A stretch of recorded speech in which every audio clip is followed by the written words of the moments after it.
hello, welcome to Mystery Tech. I'm gonna get my fingers ready, I'm gonna close my eyes, and I'm gonna let the tech hit me in the face. Okay, so that's a PS5. This PS5, wait, yep, okay. Authentic, real PlayStation 5, and that is a fan. Did someone get a little creative with intellectual property and design a fan that looks exactly like a PS5? Or Sony designed a console after a fan. Which one came first? The Morven. You Morven? I might be Morven by the end of this episode. It's Morbin time. Did you guys really just buy this because it just looks like a PS5?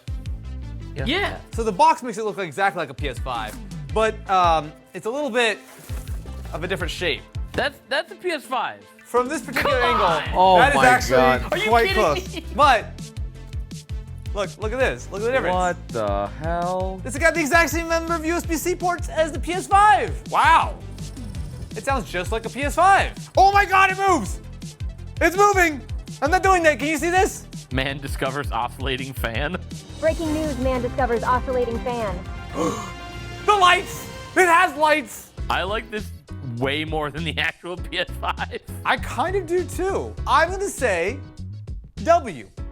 It's oscillating, battery powered, it's very attractively stylish, and importantly, it blows me directly in the face, which is the way moving on. You're probably familiar with a tech YouTuber by the name of Marquez Keith Brownlee. He's like, hey man, I got a new product launch. And I was like, cool, does that mean that I get to make some content out of it? Then 3 to 4 years from now, when everyone forgets that you did it, can I also sell that same item? He goes, that's weird, but sure. And therefore we have this. I'm not sure exactly what this is. I thought I knew what it was, and I opened the box, I was very confused. So come along for the ride, my friends. So it has 251 on it, and is that Marquez's signature? I've never seen him write before. I've never seen him write before. Does Marquez know how to write? I think he knows how to type. All right, let's take a look, my friends, at, wait. Are these Jordans? Okay. The MK shoe. These are the Adams M251, signed by Marquez. It even says like the size on the outside. And it's designed in New York, made in South Korea. It even has a little NYC badge on it. Now, I'm sure as you all come to Mystery Tech for shoe advice, you're really curious about my thoughts. Let me put these on. Let me just, one moment, please. All right, first question, how high do I lace these? Do I just lace I thought you were gonna ask how to tie your shoes. All right, so you crisscross bunny ear. I'll immediately say, comfort is actually pretty nice. So, I don't know if you can tell. Hey, Rio, can you do like a before and after? Am I taller? I think I'm a little taller now. I'm just gonna stand up here.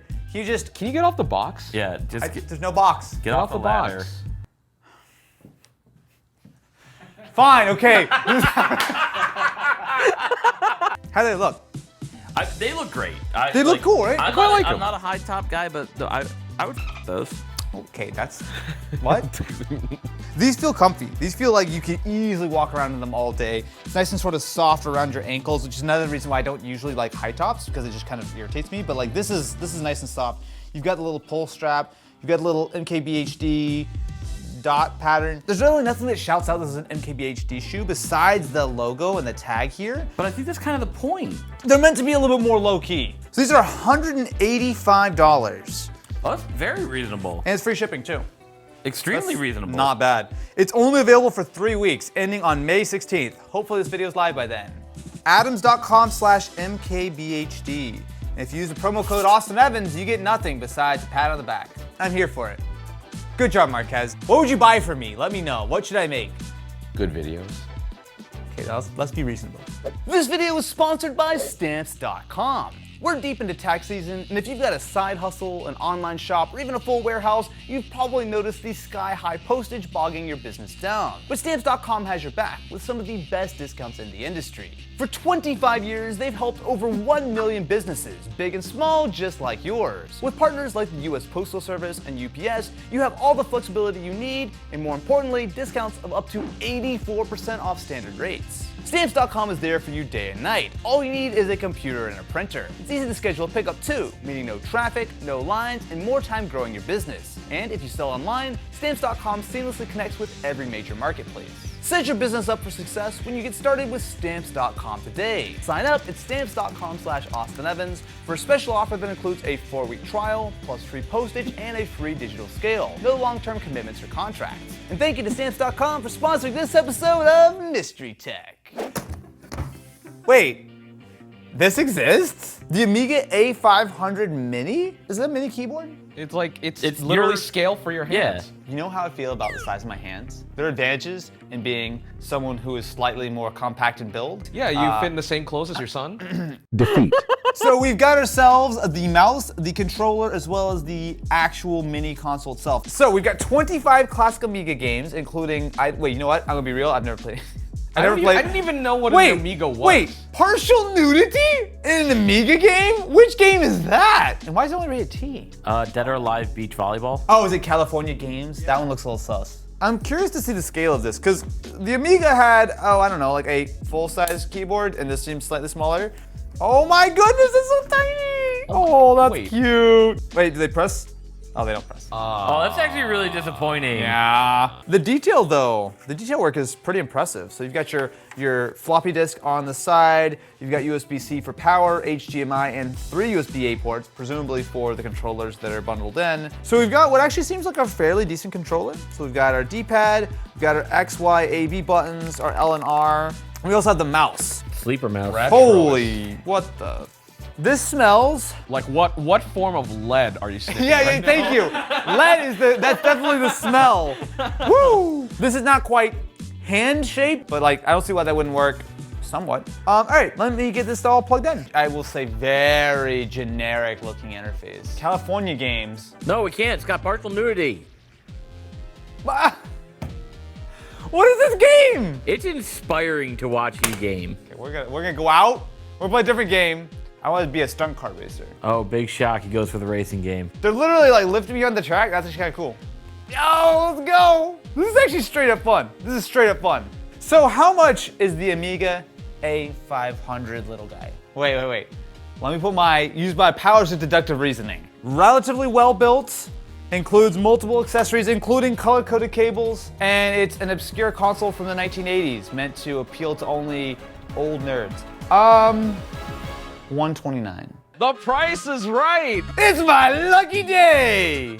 This thing's okay though. Oh! Who lives in a pineapple under the sea? Alrighty then, what do we have here? The NexDock. So if you're not familiar, these are essentially like dummy laptops. So they look very similar to like a traditional laptop, except that there's no actual compute inside. Oh, thank you. Look, a Samsung device that supports DeX. Please make it on flip. So let's see. These are always interesting to me because on the surface it seems great, right? Like imagine. It's not a Surface, it's a NexDock. And it kind of looks like a MacBook. It's funny, looking around this, it looks exactly like a regular laptop. We got a couple of USB-Cs, a headphone jack, and a micro SD card slot on the side. And then we've got another USB-C and a mini HDMI on the other side, right? So more ports than most laptops, but this is completely useless on its own. It also has a full flippy hinge, so you got the full sort of like 360. One feature that this has that the other one didn't is it has a battery in it. This has a battery? Yes. Ah, okay. So what you could do is you could plug this in and it will also charge your phone, or at least keep your phone's battery topped off. So the wired only version is $300 and the wireless one is $350. So basically you're paying 50 bucks extra. Okay, I mean, that's not unreasonable. So I'm gonna start by plugging this into the laptop, and then I'm gonna plug it into the S23. Now, once DeX is fired up, the phone is still fully operational, right? So I could still be swiping through. It's a little bit of latency, even with the touchscreen. It's not bad though. So we've got the idea of how this works wired. Let's try to do it wirelessly. All right, it shows up wirelessly. Start now, and now it is. The connected TV isn't optimized for wireless DeX. Connecting with an HDMI cable may work better. You mean the wireless thing that you're connected to isn't? Yes. Okay. So wireless DeX just thinks this is a TV. I also would need to pair the Bluetooth keyboard and everything. Okay, that's a little annoying. If I'm using this with my phone, one of the advantages is I want to make sure that I'm sharing everything, right? And I'm also using the battery which is built into this laptop to charge my phone. If I can't do that, what's the point? I'm just gonna say this is a fail on the wireless. For me and for my purposes, 100% would just use the cable. The EliteTac USA, it was originally made for special forces, but now it has been brought to market. Using military-grade CREE LED technology is the brightest and strongest flashlight made to date. This seems like a fairly standard metal flashlight. It does have those sort of tactical ridges, so you can tactically stab someone in the back with it. It also has a zoom, so I can actually just rotate this around and I will zoom in and out. Apparently this can cast a beam for over 2 miles. This seems like they're just trying to take a regular flashlight and sell the absolute crap out of it. $90! This sounds like a $20 flashlight that they are marketing the hell out of. In 3, 2, 1. Oh. That's not that impressive. That's it. Zoom, activate. Whoa. Oh. Whoa, it's getting more intense. Oh shit! Whoa. Oh, it actually gets really fun. Yeah. Zoom it out a little bit. So this is not worth $89.98. It's not worth $232. It's not worth 50 bucks. This is worth $12, maybe. A very lightweight, small envelope. Is it drugs? Yes. Oh! Okay, so what this essentially is an easy way to mount your iPhone to a MacBook, and then you can use it as a webcam and get better image quality. And, That's it. and it also does like some software trickery too to do things like top downs. Yeah. So we don't need our camera up there anymore that you use the wrong way. This camera? We don't need this camera like anymore? that. Like that's exactly what I'm talking Yeah, about. this camera's great. We can't use this anymore? It also functions as like almost like a pop socket or something. So MagSafe on the back, and then you pop this out here, and you've got yourself a little mount, or you open up the bottom part, and you've got your little clasp for the laptop. How much is this little Belkin mount? That's So it. that one is $30. Okay. I'm gonna put it off to the side. So basically the way they recommended doing it is basically offset it a little bit so you can put the webcam roughly level with your cameras. So I'll say something like that. Immediate problem, the iPhone's too heavy. It just... So right now you're looking at me through the 14-inch MacBook Pro webcam, which I will say is really a quite nice webcam. However, now you're looking at what the footage looks like directly from my iPhone, but being wirelessly beamed to macOS. So essentially right now, I am doing nothing at all other than putting my iPhone right here. I will say the quality looks very, very good, which makes sense because this is, of course, an iPhone, which has a much, much nicer camera than what you got on the actual webcam itself. So Ken and I are now on a FaceTime call, and when I hover over this, I have a desk view button. So I press this. Okay, it will tell me about screen sharing. I can show both top down, so got it. All right, so use the plus minus controls to align your desk to the edge of the box. Got it, okay. So this is what it looks like on the receiving end. So not only do we have the main camera running, which is showing me, but also you can see what I've got here in front of me. So it's doing some tilting, some warping, some flipping, to essentially make it seem using the ultra-wide camera on my iPhone like I've got two things. Although obviously it is just all being pulled from the phone. I don't know if I'm sold, like I don't think I would use this personally. Like I get if like, this is sort of interesting to you, this is better than a pop socket. But also you don't really need this, right? Like the continuity camera stuff, this has nothing to do with it. This is purely just a way to mount it to your device. I feel like I'm coming off a little harsh right now. This does work exactly the way that they advertise it. I wish it was maybe a little bit more seamless where I could use it for like QuickTime, or I don't know if it even shows up in like OBS or something if you're trying to capture, but like, it's fine. It's just not, I'm gonna light the world on fire.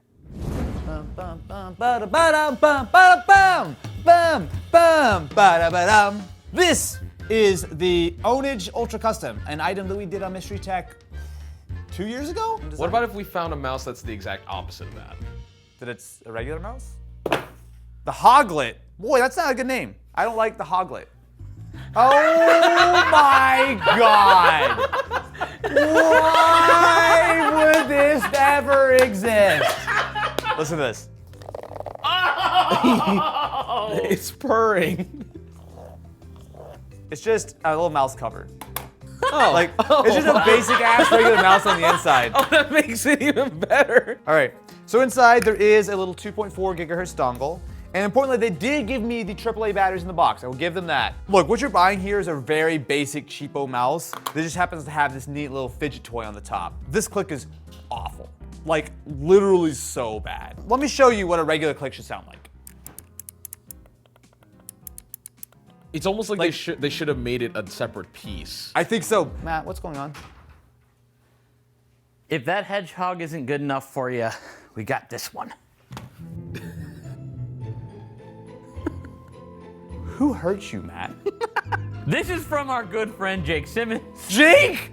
Jake made this? Okay, so if you're not familiar, our buddy Jake Simmons has made some incredibly cool Game Boys for us in the past for Mystery Tech. And then he threw all that goodwill away with the most cursed controller I think I've ever felt. Remember, Microsoft made an official one of these too. Yeah, Xbox gave one of these out as a promotion. And he made his own? I wanted to win it and I didn't, so he made me that. You know all that stuff I said about this thing potentially being dirty? Yeah, scratch that. That's way worse. How much is the Hoglet? Take a guess. Boy, it's a $2 mouse with a little cover on it.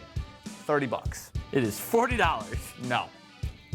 If you really want a fidget toy, there are better options than this. How much time did Jake waste making this controller?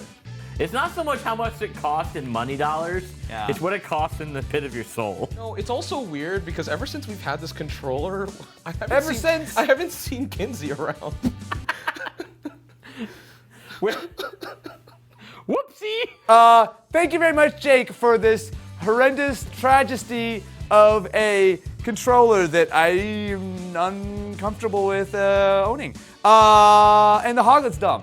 Boy, oh boy, if you like weird tech like this, why don't you consider subscribing to the channel? Not only is that ring-a-ling of the ding-a-ling button free, then you too can enjoy the whatever the hell this is right now.